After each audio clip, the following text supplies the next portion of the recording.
Valendo. Para quem vai assistir gravada essa aula, bom dia, boa tarde, boa noite, no seu horário que você está assistindo. Hoje a reunião é sobre flagrante, beleza? Rapaziada, dê valor que eu criei um... Como que é o nome disso aqui? Esqueci o nome desse negócio aqui. Mapa mental. Mapa mental. Um mapa mental maravilhoso só para a reunião de hoje, tá? O rostinho de vocês não vai estar aparecendo para mim, tá? Eu só estou vendo o mapa mental aqui, tô na tela dele, mas eu vou trocando ideia com vocês. Gente, sejam participativos, tá? Eu sei que vocês ficam prestando atenção, ficam ali vidrados na reunião, mas quando eu perguntar, faça que nem a Aline, nem para dizer que não sabe, beleza? Mas participe, tá? Então, primeiro ponto. O que é o flagrante? Alguém se arrisca logo de cara a dizer? Rodrigo, você, o que é o flagrante, Rodrigo? Começa a pegar no teu pé já logo de cara. Diga para mim. Não vou falar, me pegou desprevenido. Não. Flagrante, eu lembro de uma vez que eu tive uma aula com um delegado federal, Dr. Flúvio, e ele fez um comparativo, até pela origem da palavra flagrante, que era a flagrância, e ele dizia que o flagrante era o fogo, que era o que estava queimando, o que naquele momento se pegava no... E ele ia desenvolvendo a palavra. E aquela ideia do fogo, né, modalidades de flagrante, tá, Vanderlei? E esse comparativo que ele fez lá atrás, eu nunca mais esqueci. Então, assim, depois disso, flagrante ficou muito claro para mim, que flagrante é aquele cara que é pego com a mão na massa, ali com a boca na botija, né? Ouviu na faculdade também, Akel? Mas é algo que é bem evidente, e isso começa a trazer o primeiro ponto para você entender como que funciona o flagrante e até nas suas modalidades, tá? Eu fiz um apanhado geral, assim, sobre as prisões em gênero e prisões em espécie, só para a gente conseguir entender onde que ele se enquadra, onde ele se encaixa, tá? Primeiro, as prisões em gênero. São as prisões processuais, provisórias e cautelares, beleza? Uma prisão, agora eu trago aqui para poder fazer a vinculação. Uma prisão em espécie, por exemplo, uma temporária, ela é uma prisão processual, ela também é uma prisão cautelar. Uma preventiva, ela é uma prisão provisória e ela também é uma prisão processual, beleza? O gênero e a espécie, eles se confundem, tá bom? Então, assim, não existe nenhum ponto que... meu Deus, o que será que é isso? O que será que é aquilo? É meramente doutrinário isso daqui, tá? Não vai ser algo que vai impactar muito na situação do seu atendimento. Via de regra, o grande ponto estão aqui nas espécies, beleza? Porque isso aqui se desenvolve também os pedidos que você vai poder executar, né? A exemplo, um flagrante. Quais os pedidos? Vai ter uma reunião só sobre os pedidos, tá, gente? Então, assim, eu vou passar meio por cima agora, mas vai ter uma reunião só sobre isso. No momento de uma prisão em flagrante, o que cabe a ser feito? Tem duas opções: relaxamento, né, de prisão em flagrante, ou um HC. O HC cabe para basicamente quase tudo, tá? Uma prisão temporária. Quais são as opções na prisão temporária? Revogação da temporária ou HC. Preventiva. Cabe revogação de preventiva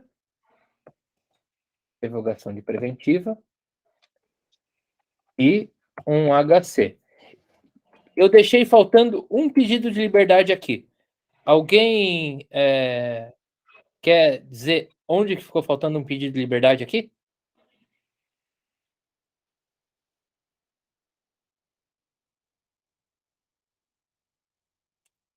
Eu posso passar vergonha porque eu não sei mesmo, né? Não sei. Não sei. Alguém do criminal quer chutar? Não. Não caberia o pedido de liberdade provisória na prisão preventiva, não? caberia um pedido de liberdade provisória aqui no flagrante, tá? Então, assim, ó, outra opção, a liberdade provisória aqui no flagrante. Qual que é a situação de cada pedido? Passando bem por cima. Quando existe relaxamento, quando existe ilegalidade no flagrante. HC, em qualquer hipótese de pedido de restrição de locomoção, cabe o HC. E a liberdade provisória é quando não existe a ilegalidade, mas existem elementos que não pautam a conversão do flagrante em prisão preventiva. Entenderam? Tá certo. Ficou entendido? Beleza. Sim. Na temporária, a gente não vai entrar no mérito nem da temporária nem da preventiva, tá? A aula é só sobre flagrante. Mas temporária, revogação da temporária, quando a temporária é uma prisão cautelar, só pode ser decretada em sede de inquérito, ela não pode ser decretada no curso de ação penal. Não existe prisão temporária em curso de ação penal. Ela é uma modalidade de prisão só para o inquérito. Cabe a revogação de temporária. Já teve a aula de grandes operações que eu falei e disse que em prisão temporária não se pede revogação e nem HC. Tem uma outra estratégia para prisão temporária em operação. Elas são mais comumente usadas em operações, né? O objetivo dela é a instrução do inquérito, é continuar aquela busca pela verdade, possibilitar que a polícia não tenha o envolvimento de alguém dentro daquela operação. E já mostrei na prática a quebra de temporária sem nenhum pedido de revogação ou de HC. Inclusive, quem fez a manifestação foi o Messias, né? Que trabalha no escritório junto comigo. E a prisão preventiva, que é o mais comum de se encontrar em ação penal, né? Que se pauta nos 3 requisitos, que é garantia da ordem pública, que é banalizado, garantia da ordem pública é extremamente banalizada, garantia da instrução processual, normalmente quando o cliente foge, some, e o juiz não acha ele, daí ele garante a conversão da preventiva na instrução processual, e garantia da ordem econômica, que são nos crimes financeiros e crimes contra a economia popular, normalmente ela é usada nisso daí. Estelionato também é muito usado quando se trata de estelionato. A exemplo, Chapecó, próximo a Larissa, eu atendi um caso em Chapecó, que era de uma empresa que vendia carta de crédito, a Delta Consórcios, que deu um golpe milionário em Chapecó, e o golpe ficou de 1,5 milhão a 2 milhões, fechou vários comércios da cidade. Então, assim, a soltura dos réus daquele processo era um risco à ordem econômica do local que eles estavam inseridos, tá? Passando bem rápido, falei que era bem rápido, mas deu quase 10 minutos em cima dessa parte de prisão. Mas vai ter reunião só para isso. Entrando agora na situação do flagrante, matéria, direito material mesmo, tá? Processual, direito processual mesmo, beleza? Para vocês chegarem ali na parte do atendimento, já com uma boa noção da questão de modalidades dele. 2 grandes grupos, que são as modalidades do flagrante legal e os flagrantes doutrinários, tá? Qual a grande diferença de um para o outro? Que o legal é tudo aquilo que o Código de Processo Penal traz, né? No seu texto, está lá descrito, Código de Processo Penal traz, flagrante é isso, isso, isso e isso, ponto. Isso é o legal. O doutrinário, aquilo que vem do entendimento de não só da doutrina, mas também da jurisprudência, principalmente do STF, beleza? E muito pouco até vou trazer algumas súmulas ali, uma súmula que foi discutida no grupo essa semana, inclusive, tá? Entrando no mérito do flagrante legal. Abriu aqui, agora vai começar a ficar legal o bagulho. Flagrante, o próprio, né? Esse é muito tranquilo. Então, obrigatoriamente, vou ter que perguntar para alguém. Eu vou ter que indicar quem vai me dizer o que é flagrante próprio ou alguém vai se auto proclamar aí para me responder? O próprio é aquele normal, não é? Que a pessoa está lá praticando crime, daí é pego em flagrante próprio. Exatamente. O flagrante próprio é o flagrante mais comum que existe.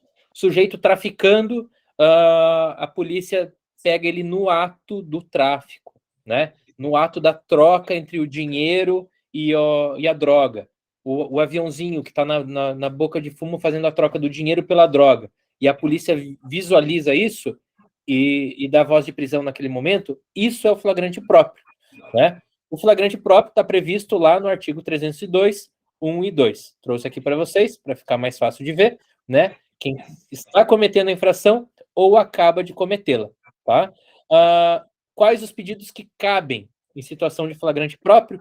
Dependendo da situação do crime, né? Na delegacia, ainda no acompanhamento do flagrante, fiança, crimes com pena menor do que 4 anos, liberdade provisória, né? E relaxamento.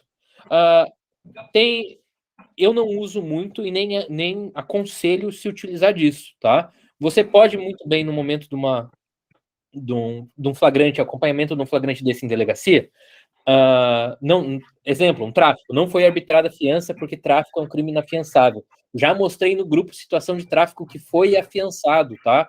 Então, assim, a regra é inafiançável. A exceção, existe fiança.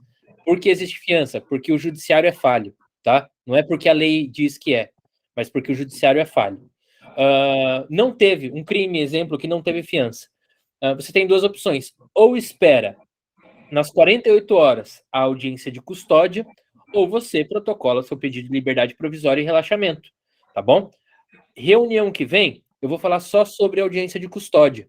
Então, eu vou dizer sobre todo esse procedimento. Saiu do flagrante, audiência de custódia, protocolo pedido no plantão, o que eu faço? Na reunião que vem, eu vou falar sobre isso.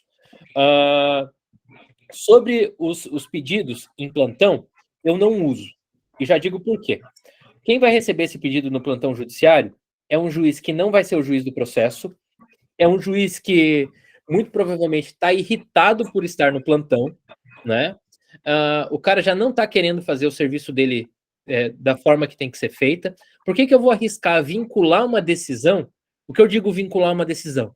Já extrair do judiciário uma decisão antecipada, se eu posso esperar a audiência de custódia primeiro, são 48 horas, eu posso esperar ela primeiro, ter a chance de tirar o meu cliente, para depois já vincular essa decisão com um pedido robusto, bem feito, bem trabalhado, documentado, com o máximo de documentos possíveis, posteriormente com o juiz responsável pela ação penal, né? Então, eu não vejo essa motivação que muitos advogados criminalistas veem, essa busca incessante pela liberdade a qualquer preço. Pode falar, Messias. Não, eu ia falar justamente isso, porque assim, a gente eu, por exemplo, tem 2 anos de OAB e tal, outras pessoas menos experientes, vê outros advogados numa sede de, nossa, preciso despachar no plantão, o cara acabou de ser preso, e a gente fica até meio sem entender, porque é raro o juiz dar alguma liberdade no plantão. Raríssimo. Deve raríssimo. Não sei se é uma sede de mostrar serviço para o cliente, para a família, para ganhar lá algum dinheiro. Sabe como que você supre essa sede da família? Você explicando para a família por que você não vai peticionar no plantão.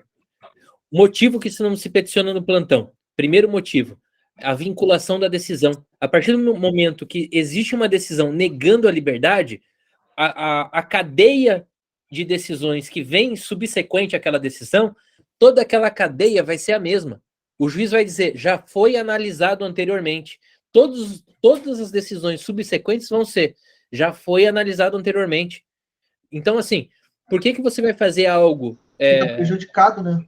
Vai ficar prejudicado. Prejudica os próximos. Por que você vai fazer algo meia boca se você tem a oportunidade de conseguir uma liberdade? Copia e cola.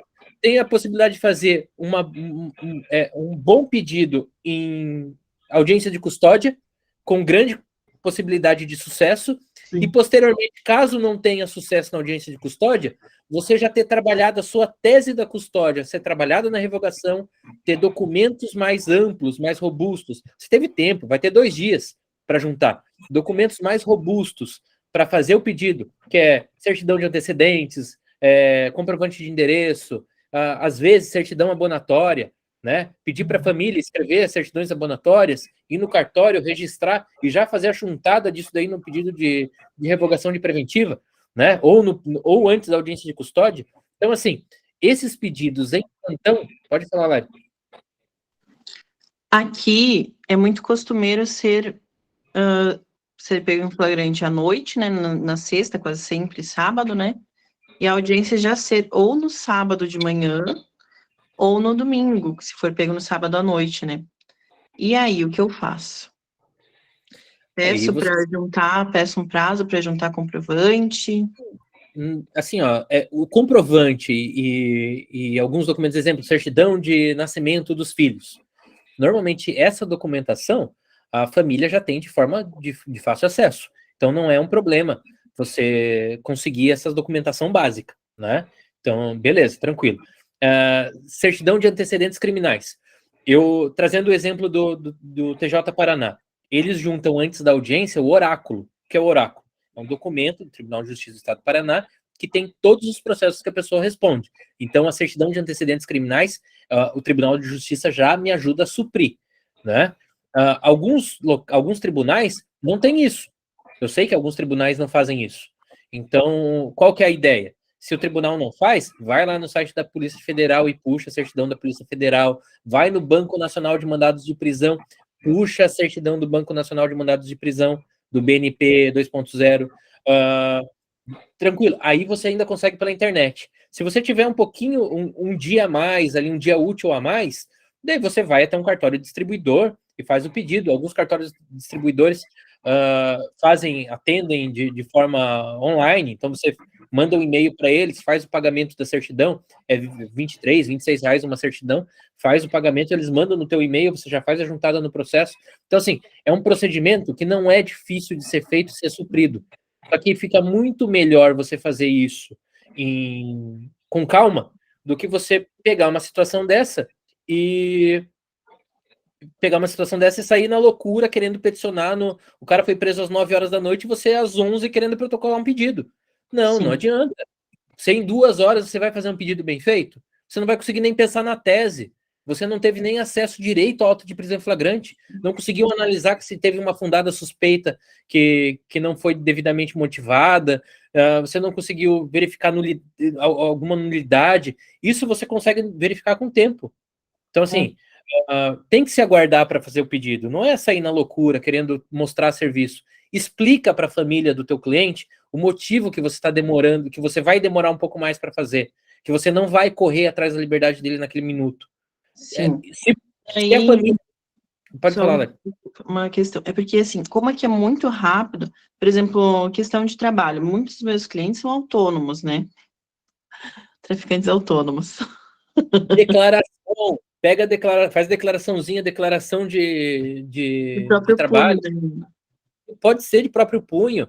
Pede para alguém fazer, alguém que tem um CNPJ ali para fazer, para dar uma veracidade maior na declaração. Eu, fulano de tal, portador do RG tal, CPF tal, proprietário da empresa tal, inscrito no CNPJ tal, informa para os devidos fins que o fulano trabalha na função. Cara, o cara assina ali na hora, você junta no processo. Beleza. Pronto.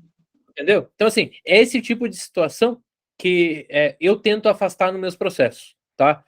Existem hipóteses, existem exceções que a necessidade é evidente. Eu tive caso de uma senhora de 75 anos de idade com câncer presa. O que eu vou fazer? A audiência, ela foi presa na sexta-feira. Eu vou deixar ela sexta, sábado e domingo presa? Vou? Não. O que aconteceu? Ela foi presa na sexta-feira, 7 horas da noite. Era sexta-feira, 11 horas da noite, o pedido dela estava protocolado. Exceção, né? Mas agora, o Joãozinho, 21 anos de idade, faz academia um dia assim, outro também, no Porva, né? Que nem os presos falam, tá no Porva. Pô, nessa situação, eu vou pegar e queimar um cartucho, que nem dizem, né? Vou queimar um cartucho e protocolar um pedido dele dessa forma? A senhorinha de 85 anos de idade, eu tava com os documentos médicos dela na mão. Eu sabia que a única necessidade que eu tinha era pautar a documentação médica dela, que o juiz ia entender que era caso de prisão domiciliar, né? Ela foi pega com a droga 3 quilos de cocaína do filho. 3 quilos de cocaína do filho estava com ela numa bolsa. Então, assim, eu sei que o juiz ia entender que era caso de prisão domiciliar. Agora, a situação, se é pego um moleque de 21 anos de idade na mesma situação, não adianta eu meter um pedido ali no plantão que não vai ser negado. Vovó do crime. E eu ainda transmiti o atendimento dela ainda. Esse foi ano passado. Seguindo aqui, gente. Beleza? Essa parte aqui ficou bem explicadinho? Fechou? Isso aí. Tô indo no ritmo legal? Tô agradando? Tá gostando? Beleza. Tá bacana. Tá bacana? Tá bacana? Isso aí, então. Então, segue o baile. Ai, gente, eu esqueci de uma coisa. Ai, eu mandar o link da reunião para mais uma pessoa para ela ver como que era a reunião hoje. Eu não mandei para ela o link. Ai, que coisa horrível que eu fiz. Quando ela entrar no link ali, eu continuo. Já tá na metade, fazer o quê? Tá. Flagrante impróprio, né? Que é aquela história do perseguido logo após, pela autoridade, blá, blá, blá, aquela perseguição. Como que funciona essa perseguição aqui? O cara cometeu o crime e empreendeu fuga. O perseguido logo após não é pela mesma autoridade, não é pela mesma pessoa, mas assim, é aquela busca ininterrupta pelo caso bom, para vocês entenderem. Se tivesse acontecido o flagrante, a forma de busca é ideal para vocês entenderem. O caso daquele cara que foi morto lá com 300 tiros lá no Lázaro, era isso, né? Caso do Lázaro, esse mesmo. Cara, como que foi a perseguição, os últimos 10 dias de perseguição dele? Foram 10 dias de perseguição ininterruptos. Se ele comete o crime e a pessoa é perseguida daquela forma, não foi a mesma corporação, ele foi perseguido por Polícia Civil, foi perseguido por PRF, foi perseguido por tudo quanto é corporação possível. Polícia Militar. Então, assim, aquela busca ininterrupta por quem cometeu o flagrante, aquilo ali se caracteriza como flagrante, tá? Foi pego 10 dias depois, foi ininterrupto, flagrante. Foi pego 30 dias depois, foi ininterrupto, flagrante. Não tem um lapso temporal, pode ser dia, semana, meses, só tem que ser ininterrupto, beleza? Daí o que acontece? Pergunta de cliente. Doutor, isso daí chega muito. Doutor, e se eu aparecer 24 horas depois, não é mais flagrante, né? Pergunta de cliente. O cliente já chega com essa, né? Essa aqui eu duvido, né? O que é as 24 horas? 24 horas, o que acaba indo para o conhecimento, para o mito popular, que é o prazo do flagrante? Não. É o prazo da lavratura do auto de prisão em flagrante, da expedição da nota de culpa, da informação ao juízo, para informar a família, entendeu? Para informar o advogado, informar a defensoria pública. Então, essas 24 horas são para esses atos. O cliente chega e pergunta para você, mas doutor, as 24 horas é do flagrante. Não, meu querido. O flagrante não tem tempo. O que depende do flagrante é a perseguição contínua, né? É a busca contínua pelo flagranteado. Mas na situação das 24 horas, é meramente informativa, é a lavratura, é a expedição de nota de culpa, que é extremamente importante, e informação do juízo, defensoria e família. Beleza? Seguindo para o próximo flagrante, que é o flagrante presumido, tá? É o sujeito que é encontrado logo após, né? Com res furtiva, com elementos que caracterizem a prática delitiva. A exemplo hoje, a Larissa trouxe um caso, a gente estava na reunião, trouxe um caso de um sujeito que foi pego com 10 litros de óleo diesel furtado. Qual que é a situação dele? É um flagrante presumido, porque se presume, porque ele estava com óleo diesel, né? E é o flagrante mais frágil. O doutor Auri Lopes é um gênio. É o flagrante mais frágil mesmo. Se presume por ele estar com a res furtiva, que aquele flagrante realmente aconteceu. Por isso que existe a prisão dele. Como você quebra um flagrante desse, um flagrante presumido desse? Via de regra, em sede policial, é muito difícil você fazer essa quebra, né? você consegue fazer a quebra da ação penal, mas durante o interrogatório, durante os depoimentos dos condutores, depoimento de testemunhas, ninguém visualizou. Então, uma situação como a da Larissa, que é um furto, né? O que vai acontecer com esse furto? Provavelmente pode ser quebrado para um artigo 180, para uma receptação. Tá bom? Beleza, gente? Seguindo, meus queridos, seguindo. Cara, eu tô empolgado hoje nisso aqui. Jesus amado. Vamos lá. Compulsório e obrigatório, tá? Isso aqui é onde cabe a guarda municipal, tá? A guarda municipal, ela executa esse flagrante, né? Porque qualquer um do povo pode prender, né? Qualquer um do povo. E guarda municipal também é povo. Por mais que eu não goste deles, eles são do povo, né? Então a guarda municipal pode fazer a prisão. Além da guarda municipal, né? O Vanderlei já deu risada da guarda municipal aí. Essa semana teve até decisão deles me marcaram essa semana em decisão que um juiz de São Paulo deu uma decisão favorável aos guardinhos. Os guardinhos estavam loucos com a decisão favorável, né?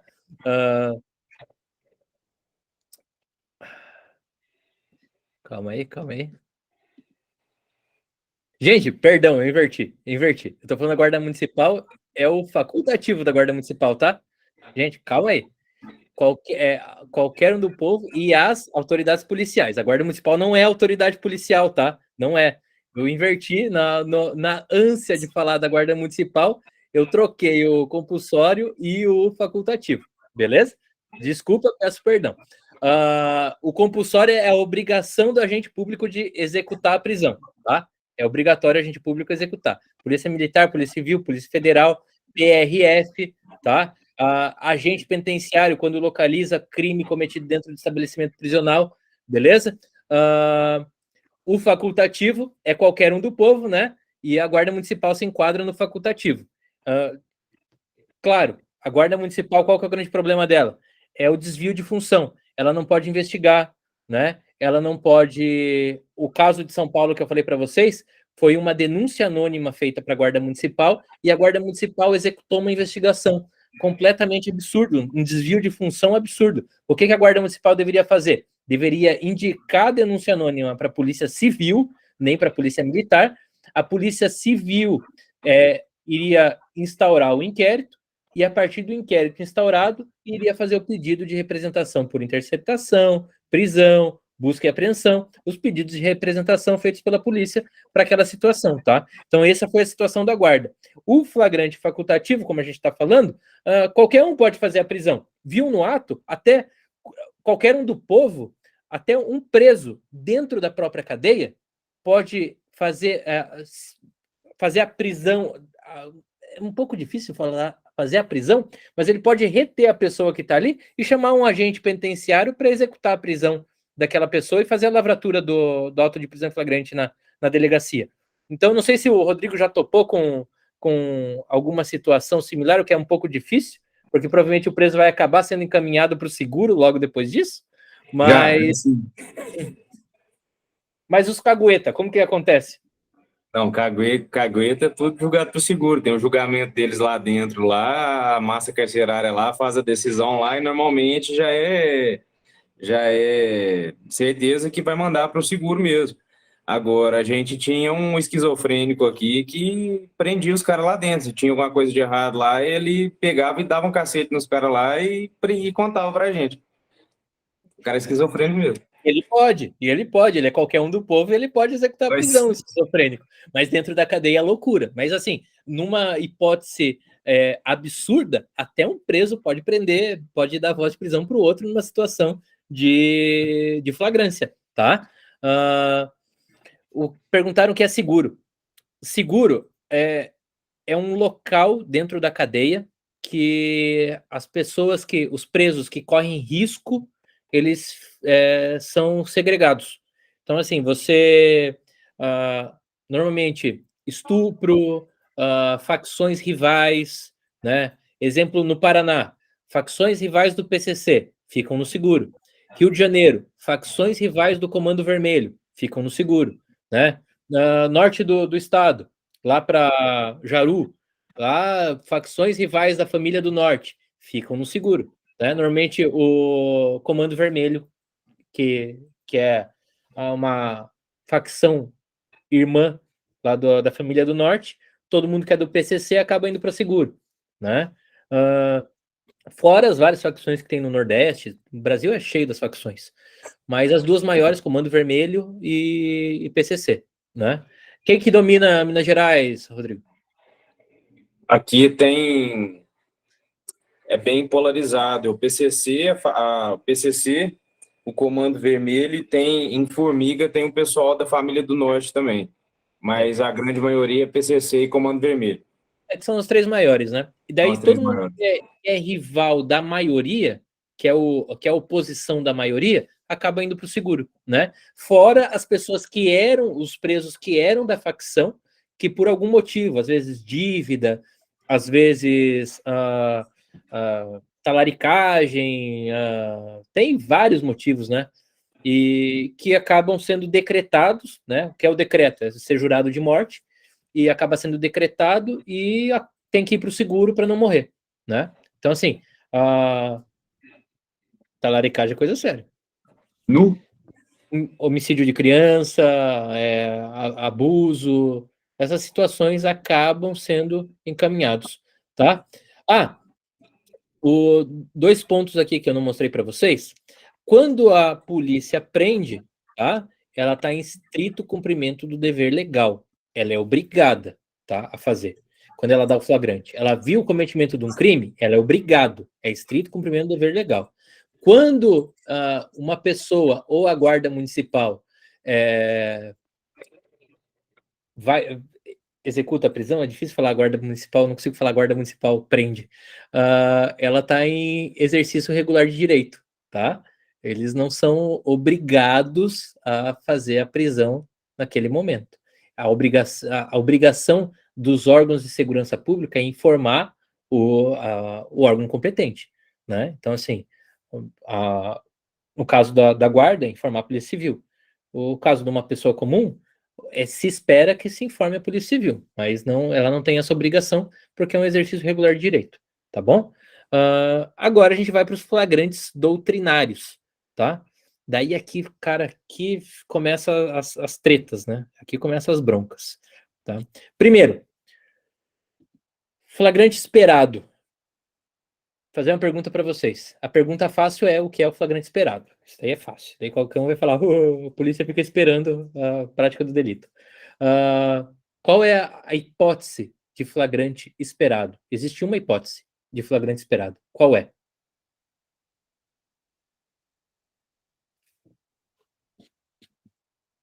Milena coçou o dedo ali para falar. Eu vi. Caralho, Aquila. Tá bom, filho. Então, o flagrante esperado, né? Quando se espera o crime ocorrer, tá? Salvo uma única hipótese, que é o risco do dano irreparável. Exemplo, eu vou. Espera a prática do delito, mas, exemplo, existe a hipótese de um dano irreparável como um homicídio, como um estupro. Esse dano irreparável não ele não pode se aguardar o flagrante. Ele tem que executar antes, né? Tem que executar a abordagem antes. A hipótese que tem, cara, agora a gente entra em dois pontos. A hipótese que o Aquila soltou, ela cabe em duas situações. Ela cabe tanto no prorrogado e retardado, quanto no esperado, tá? Qual que é a hipótese? Organização criminosa, beleza? É a hipótese que cabe nos dois. No retardado, eles dizem o quê? Ação controlada. Normalmente em grandes operações acontecem as ações controladas, inclusive quem assistiu a aula, a reunião sobre grandes operações, eu dizia sobre as etapas do cumprimento da operação. Normalmente uma operação ela é dividida em várias etapas. Então se começa com uma temporária, né, de um ente, a partir de um réu, a partir daí vai para a segunda etapa, que se amplia, e vai se criando um organograma daquela operação, por isso que ela tem etapas controladas e se tem um retardamento do cumprimento desses flagrantes, né? O que acontece muito nessas situações de organização criminosa são as campanas policiais, né? Todo mundo aqui sabe que é uma campana, né? São as campanas, né? Aqueles atos de vigia que a polícia se reveza para executar. Então, assim, é o prorrogado só em situação de ORCRIM. O esperado ainda tem mais situações, ainda dá para você se aplicar o esperado em outras hipóteses, beleza? O provocado e o preparado, a gente... Quem perguntou essa semana no grupo sobre furto em supermercado? Teve alguém daqui que perguntou sobre furto em supermercado essa semana no grupo, tá? O provocado ou preparado, ele não é um flagrante válido, né? Você lembra, né? Que a gente falou da súmula, acho que era a súmula 145. Ele não é um flagrante válido, é um flagrante doutrinário, mas ele é um flagrante ilegal. Por quê? Porque o crime era impossível, o crime nunca ia se consumar. Inclusive a súmula 145, que a gente falou no grupo essa semana, que situações... até coloquei ali, ó, furto de mercado. Nem lembrava que tinha posto furto de mercado aqui. Mas situações que não existia nenhuma hipótese para o crime se concretizar, o crime é impossível. A exemplo, crime de tráfico de drogas. Policial que pega o celular de um nóia e faz a encomenda da droga com o traficante. Essa encomenda da droga, primeiro, a gente já fere a primeira situação, que é a cadeia de custódia probatória, que é utilizado o celular sem autorização judicial, né? Já começa por aí. Mas vamos pular essa situação da cadeia de custódia probatória e vamos dizer, o réu pegou aquela droga e foi lá entregar aquela droga, né? Qual que é a situação? O crime nunca ia se concretizar, ele nunca ia entregar a droga para o destinatário final. Então, eu tive um caso, inclusive anulado, que eu posso até passar para vocês a sentença dele depois, que é uma situação exatamente essa. O BOP do Paraná, né, que era a antiga Rony, fez a prisão de um destinatário final, né, o consumidor, o drogadinho, e ligou pro traficante para fazer a encomenda da droga. O próprio polícia pegou o celular e fez o encaminhamento de mensagens. A partir do momento que a polícia fez esse encaminhamento de mensagem pro traficante, o flagrante já ia ser ilícito, né? Eu não estou dizendo que não existiu a prática delitiva. Isso é uma outra discussão. A prática do delito é diferente da existência ou não do flagrante. Pode existir o delito? Pode. Vai responder o delito? Vai responder o delito. Mas vai responder em liberdade e depois, posteriormente, ao final do processo, o juiz vai dizer se pela quebra da cadeia de custódia, se pela forma que se deu o flagrante ou não, se as provas produzidas durante aquela cadeia, se elas são lícitas ou não, né? Nessa situação, o cliente foi absolvido por causa da cadeia de custódia probatória, mas ele respondeu a ação penal, só que ele não ficou preso. Por quê? Porque o flagrante dele era um flagrante ilícito, porque ele foi provocado de forma simulada pela polícia, tá bom? Nossa, eu acho que eu tô falando muito. Estão acompanhando, gente? Tá bom assim? Continuo? Laís. Pode continuar. Continua. Vou continuar, tá bom. Tá bom? Beleza. Então segue o baile. Situação do furto em mercado. Por que o furto em mercado não se enquadra na súmula 145? Alguém quer dar um palpite?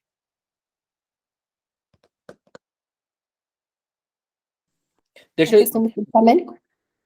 Tá, eu vou primeiro explicar a situação e daí depois vocês me dão um palpite de vocês. Qual que era a grande discussão com o STF sobre a situação de furto em mercado? Que o que existe no mercado é a vigilância por câmeras, né? Então, qual que era a grande discussão? Se a vigilância por câmeras, se ela era suficiente para coibir o furto, tá? Essa era a situação. A partir daí, vocês conseguem me dizer por que o furto em mercado não se enquadra na súmula 145? Cri.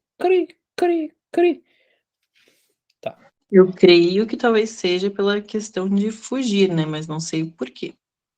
Eu acho que quando sai do mercado, pela questão Tá. de sair. O que acontece? O furto em mercado ele pode se enquadrar na súmula 145, mas com uma hipótese, que não seja só a vigilância do mercado, não seja só pelas câmeras, tenha também agentes de segurança privados, né, que façam esse monitoramento.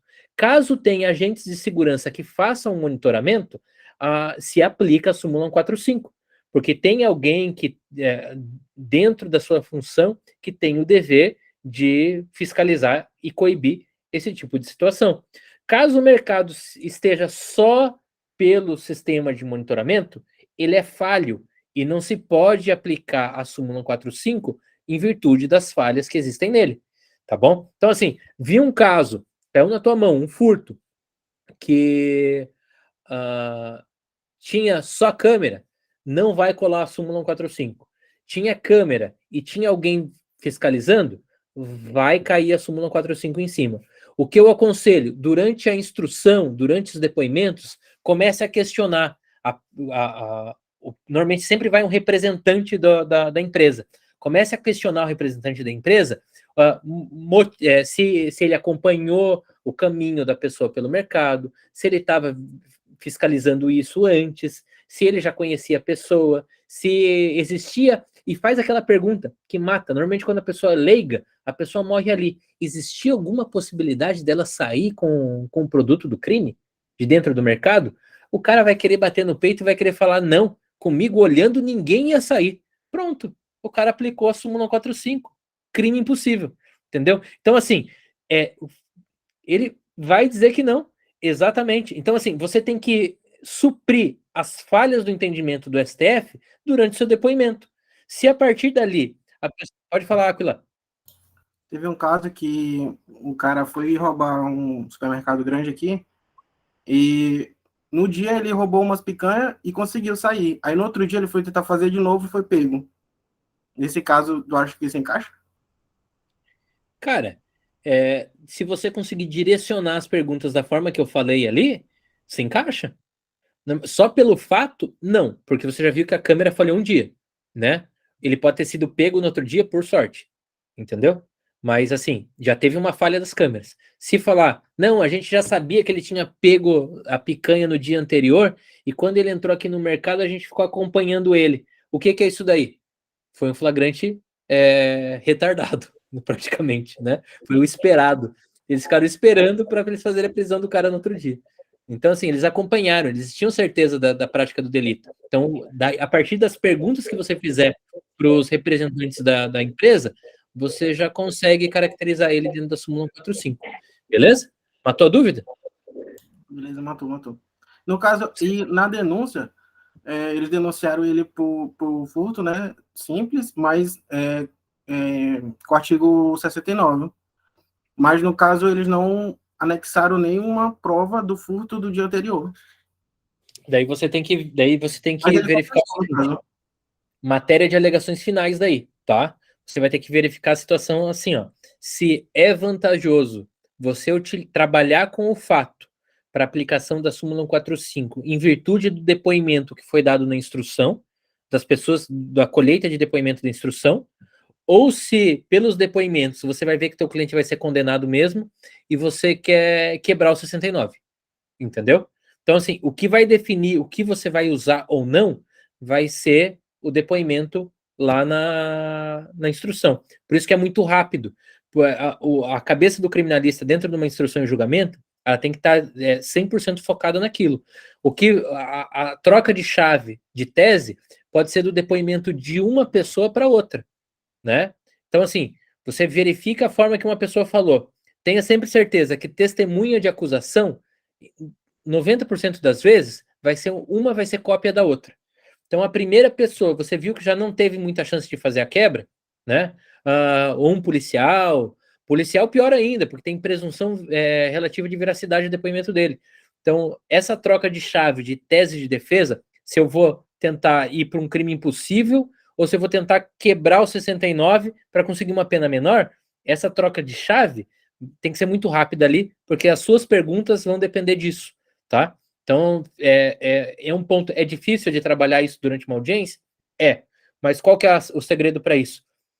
ter um relatório do processo bem feito, ter as duas teses bem elaboradas nas suas perguntas, para no momento que você vê que saiu de uma e foi para outra, você conseguir simplesmente fazer essa troca.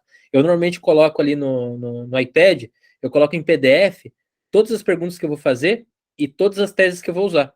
Então eu venho acompanhando o depoimento, eu só vou riscando ali, ó. Ah, já foi feita essa pergunta, a tese mudou para essa daqui, eu só vou fazendo isso. Então eu consigo fazer essa troca de chave muito rápido. Normalmente quem assiste, o pessoal que acompanha quando eu transmito audiência, vê que a minha inquirição de testemunha, ela é muito rápida e enérgica. Por quê? Porque eu já venho muito preparado para aquela inquirição. Eu já venho sabendo o que eu vou enfrentar. Nessa situação que você repassou, você também tem que estar tão ligado quanto, tá? Tem que estar também bem ligeiro para fazer essa distinção do que vai ser melhor. Muitas vezes, inquirição, pode ser também. Muitas vezes, quando eu for fazer aula sobre audiência de instrução, daí eu vou falar sobre inquirição. Muitas vezes... Ai, cara, eu falei sobre inquirição e perdi o que eu ia falar. Credo. Muitas vezes, durante a instrução processual, antes da audiência, você já conseguiu se ligar o que vai acontecer. Pelo depoimento no auto de prisão em flagrante, é o primeiro ponto-chave para você saber o que as pessoas vão falar na audiência de instrução. Então, você não precisa nem ficar adivinhando lá o que vai ser perguntado, como vai ser feito. Porque quem faz audiência de instrução sabe. O auto de prisão em flagrante, a audiência, o depoimento, normalmente é um copia e cola. A única coisa é que quando você começa a questionar, você começa a desfragmentar esse copia e cola e a pessoa começa a gaguejar lá na tua audiência, tá? Então, já na aula de inquirição, eu adentro mais no assunto. Beleza, gente? Outra coisa, isso ninguém fala, tá? Isso só o Renato fala para vocês. Esse flagrante preparado é, muitas vezes, uma armadilha da polícia, tá? A polícia é uma arapuca da polícia. A polícia sabe que aquilo ali não vale porra nenhuma. A polícia tem total noção do que está fazendo é errado. Só que num flagrante desse aqui, completamente inválido, completamente eivado de nulidades, eles conseguem elementos para alguma investigação, tá? Então, assim, eles vão lá e fazem essa situação que eu disse para você, ligam para o cliente ir lá entregar uma droga. Na hora que eles pegam o cliente, eles apresentam o cliente sem o celular. No celular que o cliente tinha, tem todos os fornecedores de droga para uma operação. Entendeu o que funciona? Qual que é a situação? Então, assim, o flagrante preparado provocado é ilegal, mas a polícia usa por quê? Porque ela faz de forma por debaixo dos panos como meio de trazer aquela linha de investigação para conseguir elementos, às vezes, de uma operação deles que está travada em um ponto, entendeu? Então, quando acontece esse tipo de flagrante, que você vê que isso aconteceu, já chega no cliente e fala, ó, meu querido, ó, irmão, o papo é o seguinte, eles prenderam você, não foi porque eles estavam de sacanagem, porque eles queriam pregar uma peça em você, não é por isso não, porque do teu flagrante eles conseguiram algum elemento para continuar alguma operação. Então todo mundo que fornece droga para você provavelmente vai cair, por culpa tua. E agora pergunta para o Rodrigo, quando uma galera é presa por culpa de uma pessoa, o que acontece com essa pessoa dentro da cadeia? Seguro. Decretado, morre. Então, assim, cliente teu que aconteceu isso, já alerta ele, ó, todo mundo vai cair por culpa tua. Então o papo é o seguinte, você faz o que quiser com essa informação. Normalmente ele entende o que ele vai fazer com essa informação. Vai avisar todo mundo que foi pego o celular, que tá todo mundo no radar, que a polícia tá na cola de todo mundo. Então, assim, você como advogado, você não pode abertamente dizer para o teu cliente, ó, o papo é o seguinte, avisa todo mundo que tá tendo operação e todo mundo vai ser preso. Você não pode falar isso pro teu cliente, tá? Você não pode chegar e falar isso. Se você falar, Não sou eu que estou dizendo que você tem que falar. Mas se você falar, você está alertando o teu cliente de uma operação policial e acredito eu que existe uma coautoria aí, né? Até na Operação Alexandria teve 2 advogados presos porque foram pegos fazendo esse tipo de situação, né? Então, assim, aconselho a não falar para o seu cliente, tá? Fica a dica, quem entendeu essa parte da aula, faz o que puder com essa informação, tá bom? Mas já entenderam o que é utilizado o flagrante preparado ou provocado, beleza? E agora, a situação comumente usada pela Guarda Municipal e Polícia Militar de São Paulo, né? Eles usam muito esse flagrante, usam muito, tá? Eles gostam, porque só assim eles conseguem efetuar a prisão. É o flagrante forjado, né? Que são aquelas provas criadas. Eles enxertam a matéria delitiva, né?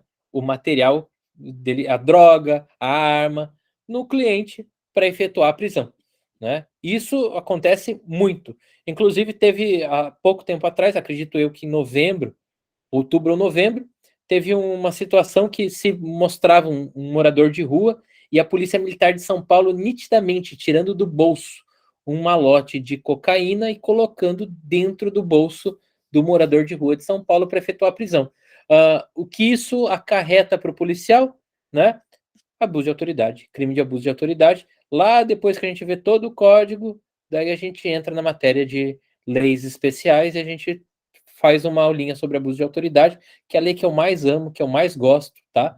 Amo usar essa lei em todo e qualquer momento da minha vida, de audiência até acompanhamento em delegacia. Beleza, gente? É uma lei maravilhosa. E é que assim, ó, e é a lei que o servidor público mais tem medo. Beleza? Esse tipo de coisa que eu quero fazer um dia, tá? Eu vou realizar meu sonho um dia de dar voz de prisão para um promotor. Se Deus Mais quiser. medo do que pode. Não, um dia que eu falar que o meu cliente vai fazer o uso de silêncio parcial, né? E o promotor insistir em fazer pergunta, eu dou voz de prisão para ele. É abuso de autoridade, né? Eu dou voz de prisão pro promotor. Gente, agora vamos entrar na. Eu até achei que esse pedaço ia ser muito só teoria, mas até teve uns lances de prática, principalmente de audiência e tal. Mas agora a gente vai entrar num ponto que é mais subjetivo, tá? Que é mais subjetivo e mais sobre postura, comportamento. É uma situação menos lei, tá? Que é o atendimento do flagrante na delegacia. Deixa eu ler aqui. Depoimento estava em um homicídio, o delegado queria só saber de quem prestou a moto para ele. Teve uma situação essa semana, o Renan Conde, que é do grupo, postou essa semana uma situação em que ele disse que o cliente dele ia fazer o uso do silêncio parcial, ia só responder as perguntas da defesa, e a juíza disse que não ia dar esse direito para ele, que na cabeça dela isso não existe, né? Então, assim, nitidamente um abuso, né? Só que eu, sei lá, acho que para o juiz eu não ia dar voz de prisão para o juiz, né? Eu acho que eu não tenho tanto peito para isso, mas não que ele seja mais do que eu, né? Mas o problema é que a polícia respeita mais ele do que eu. É capaz do juiz me dar a voz de prisão e eu preso e o juiz não, né? Não em razão do juiz, mas em razão do que a polícia pode fazer comigo na sequência, né? Espero que vocês entendam. Seguindo o atendimento em delegacia, vamos lá.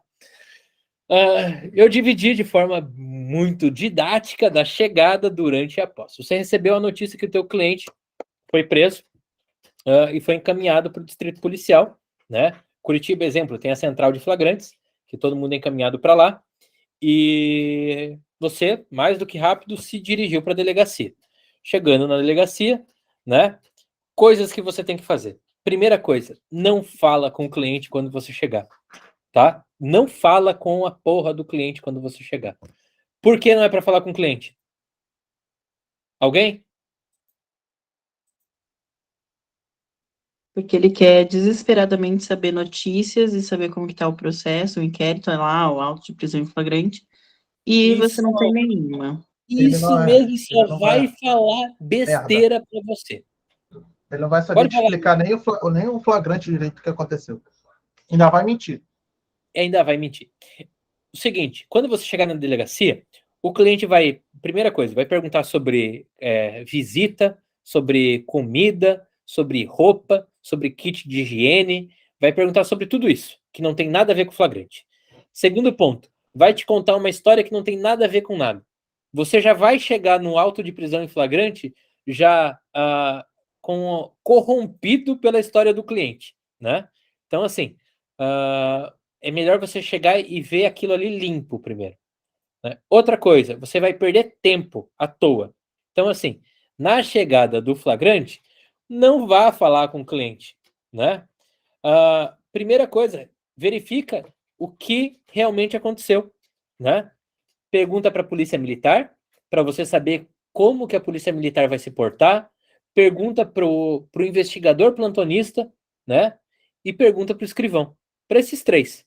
Você pergunta assim, ó, como que você vai chegar em cada um? No momento que você está dentro da delegacia, você vai ver os policiais ali separados. Você já vai chegar. Primeiro ponto, humildade, né? Você tem que chegar com postura, mas com humildade. Ô, rapaziada, soldado, você pode me contar como que foi a prisão? O que aconteceu? O que o menino aprontou? Se você chega com um pouco de humildade e até com uma pitada de humor, a polícia se abre para você. Eles dizem para você o que aconteceu, como foi a prisão. Eles contam para você. Então, primeiro ponto você já tem. Segundo ponto, pergunta para o plantonista se você chegou depois da guarnição. Tem duas opções. Ou você chegar antes, ou você chegar depois do teu cliente. Se você chegou antes, beleza, você viu como foi a chegada dele com a polícia militar. Se chegou depois, rapport, né? Se você chegou depois, pergunta para o plantonista como que foi a chegada. O investigador, o agente, como que foi que eles chegaram aí? O meu cliente estava muito transtornado, estava revoltado, chegou tranquilo. Como que foi? Pergunta para o plantonista, ele já vai te dizer. Você já tem duas visões do fato. A primeira da chegada do teu cliente na delegacia, se ele chegou conformado, se ele chegou revoltado. A revolta significa o quê? Se ele chegou na revolta. É que a prática do delito provavelmente não foi da forma que a polícia está imputando. Então você já sabe disso. Chegou conformado, é que muito provavelmente é exatamente o que a polícia está imputando. Então você já tem essas duas visões, né? E posteriormente pergunta para o escrivão, que é normalmente quem lavra o auto de prisão em flagrante. O escrivão, como que foi o depoimento aqui com a polícia e tal antes? Pergunta isso. Regiane, toda delegacia normalmente é tranquilo trocar essa ideia. Até capital, interior, não interessa. Não tive nunca, enquanto eu atendia flagrante de forma presencial, eu nunca tive problema com isso, tá? Então, assim, você chegou no escrivão depois, quem vai ser ouvido primeiro? Condutores, polícia militar, guarda municipal, investigador da polícia civil que efetuou a prisão, independente PRF, quem fez, vai ser o primeiro a ser ouvido. Foram ouvidos, ponto do flagrante, você pode acompanhar a oitiva de todo mundo, tá? Inclusive, você pode inquirir, beleza? Inclusive, você pode inquirir. Normalmente, a delegacia não deixa você fazer isso. O que eu aconselho fazer se não permitirem? Filma. Pega teu celularzinho, coloca na câmera e faz o pedido com o celularzinho na mão. Posso participar da oitiva? Para comprovar. Isso é nulidade no flagrante, tá? Isso pode ensejar o relaxamento da prisão em flagrante, essa ausência do acompanhamento, tá bom? A inquirição, ela se dá como? Ela se dá porque existem matérias sobre situações fáticas, elementos sobre o fato que devem constar no depoimento, porque o primeiro juiz que vai receber aquele auto de prisão em flagrante, ele deve analisar. E para o teu cliente é importante a análise do fato de forma integral. Então, se você entra numa delegacia para fazer o acompanhamento, você pode acompanhar o depoimento dos condutores. Não é comum esse acompanhamento, tá? Não é comum, mas é o teu direito como advogado. Beleza? Até aqui tudo bem, gente? Sim, tranquilo. Deixa eu dar uma golada nesse vinho aqui que...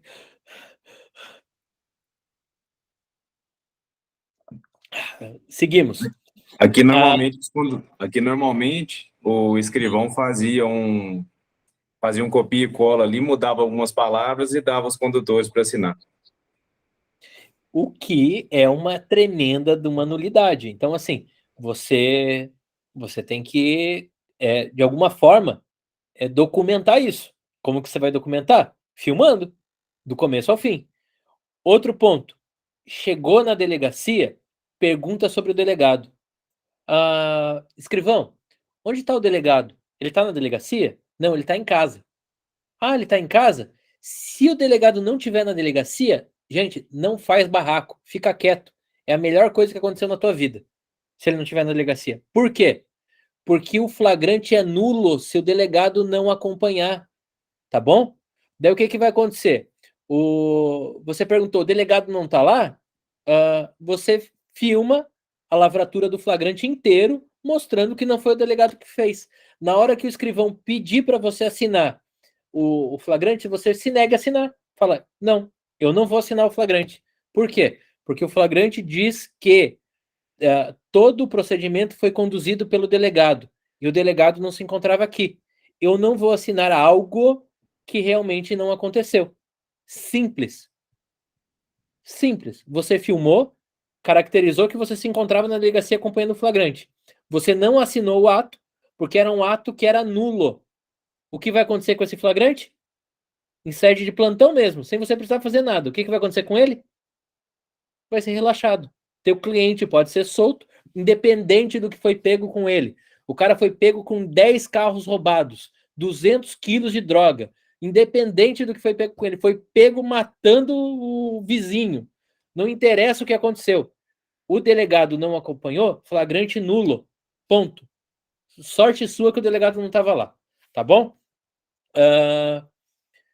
Segundo ponto, chegou muito atrasado?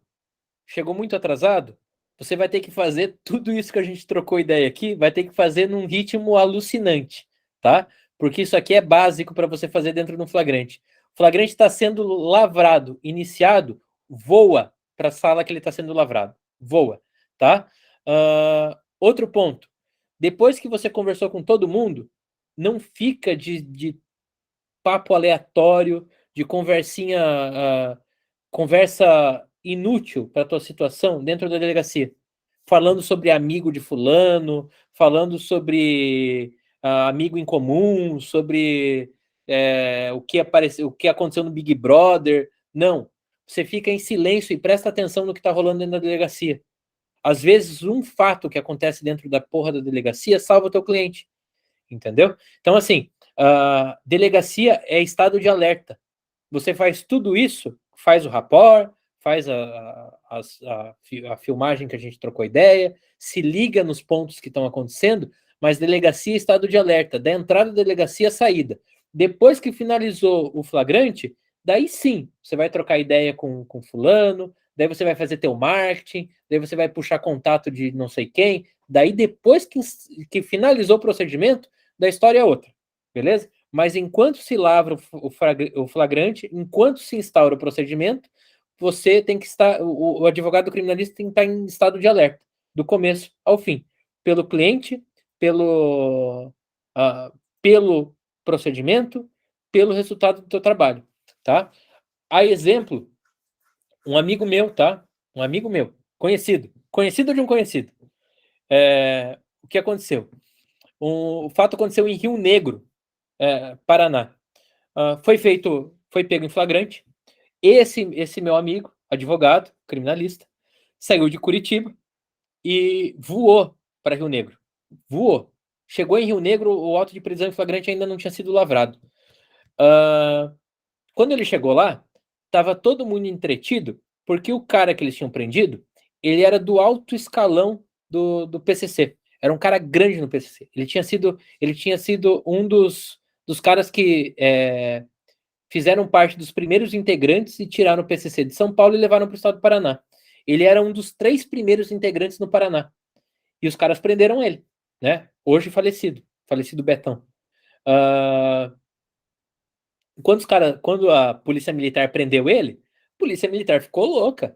Nossa, pegamos o Betão. Betão tá preso. pegaram as coisas do Betão e começaram a fazer o bater foto, começaram a fazer videozinho em grupo de polícia, e vocês não sabem o que eles esqueceram de fazer. Fundamental. Algemar o Betão dentro da cela. Deixaram o Betão solto no pátio da delegacia. Eles encostaram a grade da cela, encostaram, e nem fecharam, eles só encostaram. E foram bater foto, fazer vídeo e tal. E o Betão lá no canto da cela já desesperado. Desesperado. Esse amigo meu, esse advogado amigo meu, chegou e falou assim, eu posso ir lá conversar com o fulano? Pode, doutor. Esse advogado chegou, na hora que o advogado chegou, qual que era a situação dele? Estado de alerta, estava prestando atenção em tudo que estava acontecendo na delegacia. Ele chegou e falou bem assim pro Betão, Betão, a tua cela tá aberta. Daí o Betão na hora estalou o olho. Como assim a cela tá aberta? Quando olhou, a cela estava aberta, não estava nem empurrado a maçaneta a trinca, não tava nem a tranca não estava nem empurrada. Ele olhou assim, ele falou, não acredito que tá aberto. No pátio da delegacia, com o portão da delegacia aberto.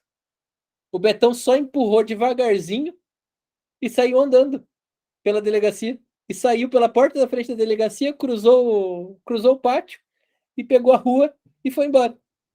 Depois, esse meu amigo foi para o saguão da delegacia, sentou lá e ficou lá sentado. De repente, uma correria dentro da delegacia.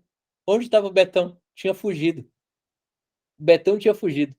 Esse meu amigo aí ganhou uma grana do Betão, só por ter ficado em alerta dentro da delegacia, né? E ter dito para alertado ele que a polícia tinha comido bola. Então, assim, ó, eu não estou dizendo para vocês para participarem desse tipo de situação, tá? Longe disso. Mas eu estou trazendo um exemplo de que estado de alerta ajuda o cliente, tá? Beleza? Fechou? Gente, calma, quem mandou? Não tô vendo aqui. Pode falar, Larissa. Então, numa situação hipotética dessa, você viu o cliente fugindo, você volta, senta e fica quietinha, esperando? A custódia dele não é minha? A custódia dele é minha? De quem é a custódia dele? Polícia Militar, Polícia Civil. Quem tem que manter ele preso não sou eu. Né? Ele pode fugir na minha frente. Tem câmera na delegacia inteira.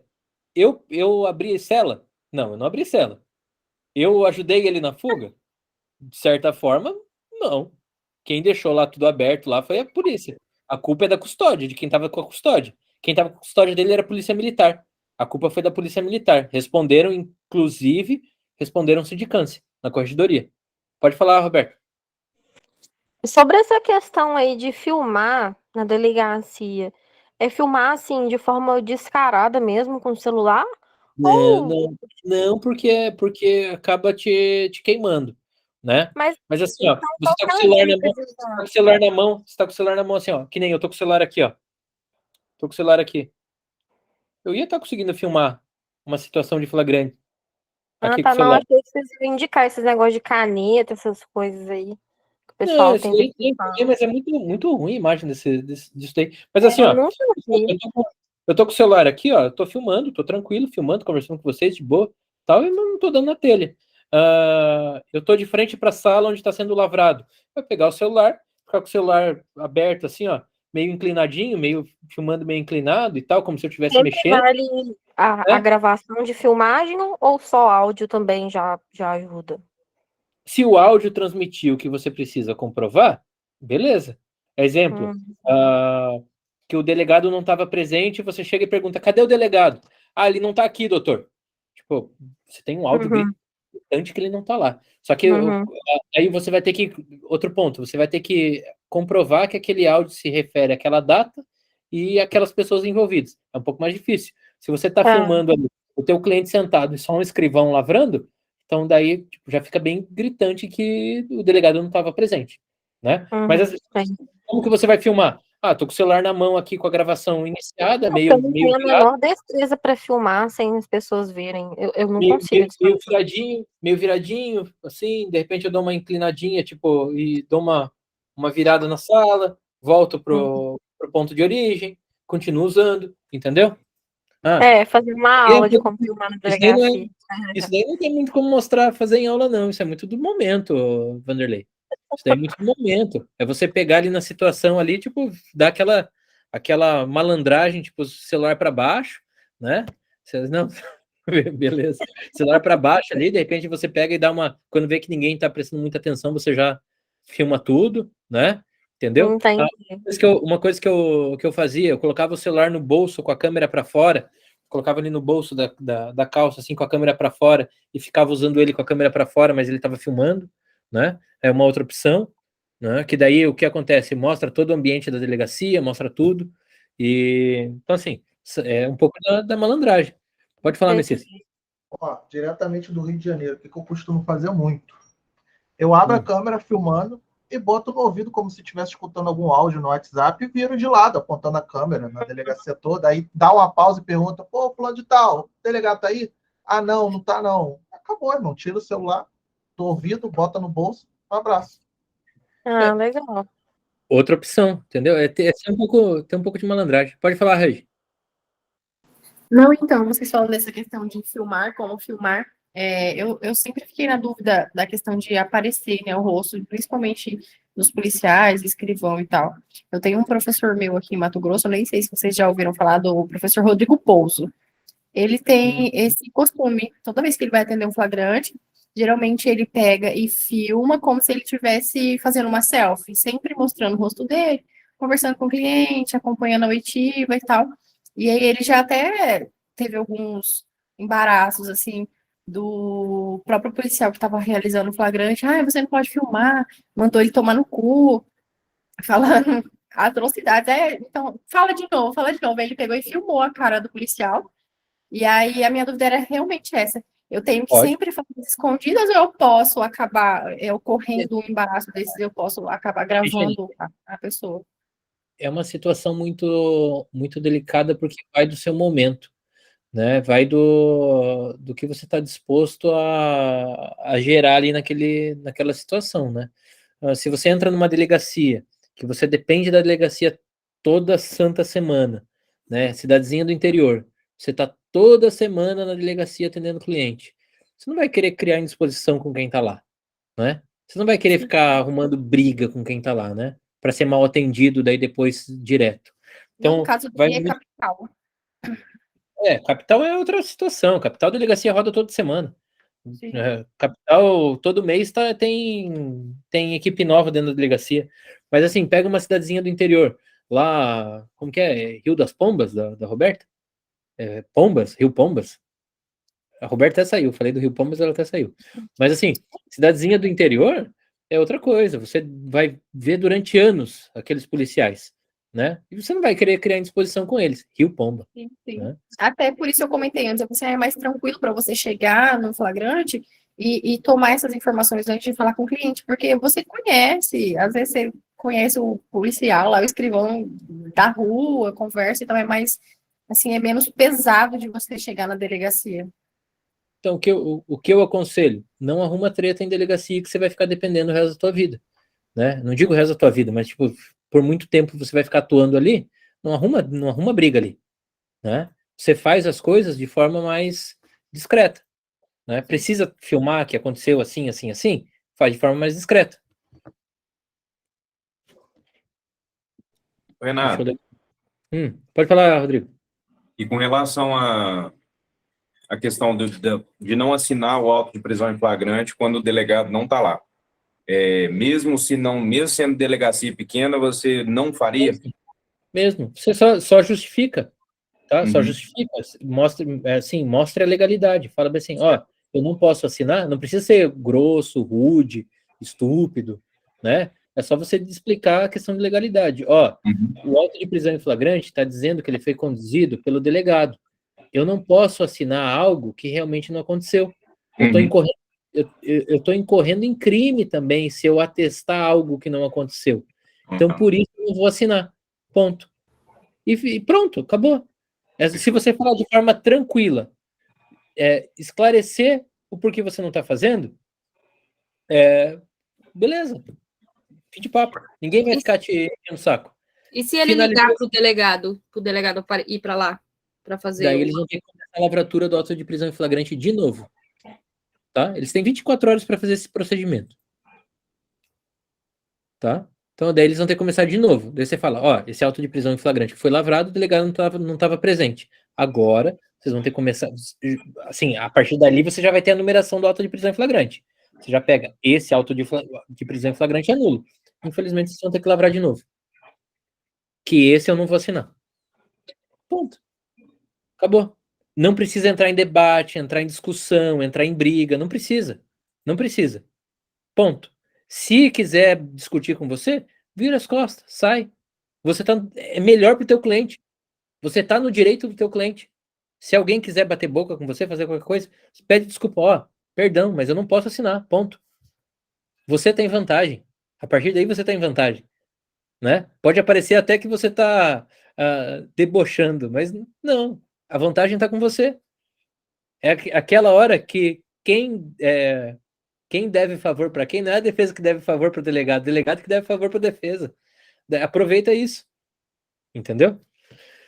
Eu já falei isso daqui, ó. Estado de alerta, tá? Delegacia território hostil. Beleza?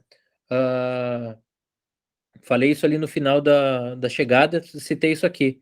É território hostil, postura, você é advogado do sujeito, pouca risadinha, escuta mais, fala menos. Beleza? Durante o procedimento. Depois que finalizar o procedimento, daí pode ser amigo de todo mundo. Pode bater papo, pode fazer o que quiser dentro da delegacia. Durante o procedimento, estado de alerta 100%. Beleza, gente? Finalizando o flagrante, daí chega a hora de você falar com o cliente. Também você não vai sair de lá sem falar com o cara, né? Finalizando o flagrante, você vai lá, troca uma ideia, vê qual a necessidade dele, o que precisa passar para a família, como que funciona. Ponto que eu não tratei aqui, depoimento do cliente, tá? Não falei sobre o depoimento dele.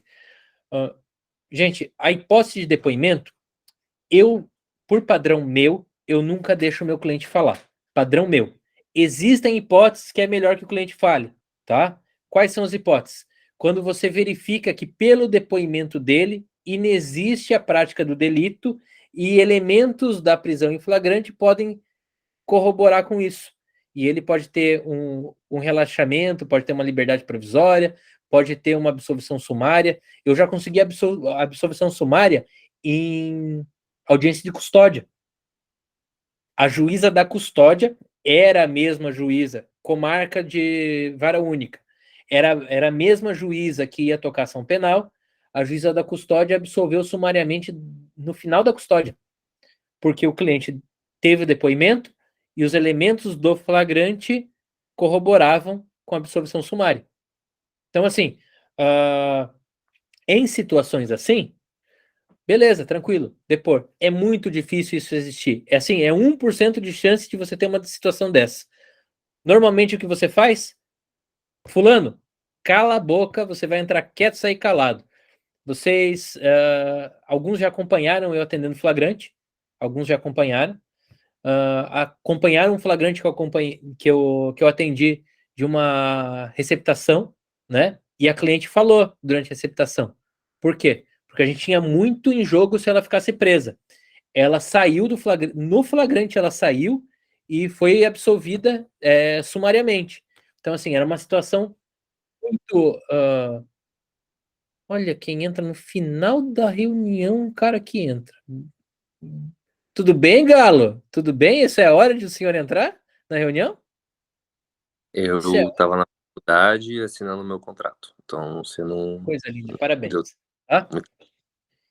Finalizou todos esses procedimentos durante o flagrante, o último ato, veja as necessidades do cliente, veja o que ele precisa, repassa para a família todos os recados, tá? Não seja garoto de recado do crime, tá? Beleza? Isso daí é errado. Teve o doutor Rafael C7 e o doutor César Rossato tiveram dor de cabeça com isso. Não sejam garotos de recado do crime. Vocês vejam o que ele realmente precisa ali para se manter aqueles dias até a custódia e fechou. É isso aí. É esse o procedimento do flagrante. Beleza, gente? Ficou dúvida? Ficou dúvida? Ou vocês entenderam tudo ou não Não. entenderam nada? Não, Foi de ficou boa, dúvida, foi de boa. Ótima Aquila, didática. pode mandar, Aquila. Eu fiquei com uma dúvida. Não, é uma dúvida de um caso prático. Diga. Lá no começo da aula, assim, deixa eu ver aqui. Em que caso, numa prisão preventiva, que cabe o HC? Calma aí. Em que caso que uma prisão preventiva... HC cabe sempre, tá? Cabe Porque todas no, as prisões preventivas. HC cabe, HC não, cabe porque sempre. no caso, eu tô com um cliente que ele foi preso em flagrante e foi convertido em preventiva. Beleza? Daí o que você faz? Revoga... Assim, ó, qual que é a caminhada? Daí não é questão de o que cabe, é questão de estratégia. Foi decretada a preventiva, primeiro você faz a revogação. A revogação, eu digo para todo mundo, não sei se o Galo concorda comigo, mas revogação de preventiva é meio, não é fim. Revogação de preventiva, você pauta a sua tese para o HC, você exaure a matéria antes do HC. Perfeito. Revogação preventiva, a pessoa, o juiz que deu a decisão de conversão, não é, eu falo isso para todo mundo e mando um áudio desse por semana no grupo. O juiz que converteu a prisão, ele não vai voltar atrás da decisão dele por causa de 10 laudas. Ele não vai. Não é 10 laudas de revogação que vai fazer o cara mudar a ideia dele. Oh, meu Deus do céu, o suprassumo da advocacia me falou que eu estou errado, eu vou voltar atrás. Ele não vai. Entendeu? Então, revogação de preventiva é meio. Você vai usar a revogação para bater todas as teses possíveis. E vai incitar o juízo a, na decisão, trazer todas as teses debatidas no teu pedido. Posteriormente, você tem duas hipóteses, né? Ele não debateu tudo, embargos de declaração. Beleza, tranquilo. Né? Não debateu tudo? Ô juiz, por que você não falou disso? Embargos de declaração. Posteriormente, você vai jogar o teu pedido de liberdade para alguém que ainda não teve contato com o processo. Alguém que não foi envenenado pela matéria tratada no processo, tá? Que não está eivado toda aquela tese já abordada. Você vai jogar para o Tribunal de Justiça. A Câmara Criminal vai pegar aquilo ali e vai ver pela primeira vez. Então, por isso que eu digo, revogação é meio, HC é o fim. Em algumas hipóteses, o HC se transforma meio e o ROC se torna fim, né? O recurso ordinário constitucional se torna fim. Beleza? Mas daí, assim, você tem que analisar como que está o processo, qual fase, qual o procedimento melhor a ser adotado. Isso depende de processo para processo. Mas, via de regra, é isso. Tá bom, Acro? Entendi, mas entendeu? A minha é em relação a quem é competente. Porque, no caso, ainda está na central de flagrante, na central de custódia. E ainda não foi distribuído para uma vara criminal. O tribunal é competente por sobre tudo, cara. Pode mandar para o tribunal. Antes de fazer uma revogação, no caso, né? Ah, a revogação vai ser para o juiz, provavelmente. Você tem que ver o seguinte, qual que é a decisão da autoridade coautora? Tá? Primeiro ponto. Decisão da autoridade coautora é o delegado, o HC vai para o primeiro grau. Eu tenho caso aqui de HC em primeiro grau, que a autoridade coautora foi o delegado, que indiciou um cliente numa situação de lesão corporal, sendo que o cliente era dono da empresa e nem estava no lugar. Lesão corporal, ela é praticada de pessoa para pessoa. Como que eu vou indiciar numa lesão corporal uma pessoa que não estava no lugar, que não tem nem correlação com o fato? Não tem como. Autoridade coautora, o delegado de polícia que fez o indiciamento. Beleza? HC vai para o primeiro grau. Beleza. Prisão em flagrante. Foi preso, o delegado lavrou o auto, sem nulidade, certinho, tal, revogação, foi para a central de custódia, exemplo, né? O juiz plantonista já homologou a prisão e converteu em preventiva. Qual é o juiz competente? Qual é a esfera competente para o HC? A decisão da autoridade coautora foi o juiz plantonista, Tribunal de Justiça. É o primeiro acima. Beleza? Então, decisão da autoridade coautora plantonista, primeiro acima. Entendeu? Então, assim, você tem que sempre pensar quem é a autoridade que está cometendo a ilegalidade. É fulano? É esse? Então, quem está acima dele. E você sempre faz assim. Tá bom? Beleza? Fica mais fácil de você conseguir saber para quem mandar o HC. Entendeu, Aquila? Ficou tranquilo? Entendi, tranquilo. Beleza, isso aí. Gente, mais alguma? Que daí eu vou parar de gravar. Então, parando a gravação, rapaziada que está assistindo o gravado, beleza? Agradeço a presença de todo mundo que assistiu ao vivo. Quem assistiu gravado, apareça nas próximas aulas, tá? Que eu gosto das dúvidas quando elas aparecem. Parando de gravar, isso aí.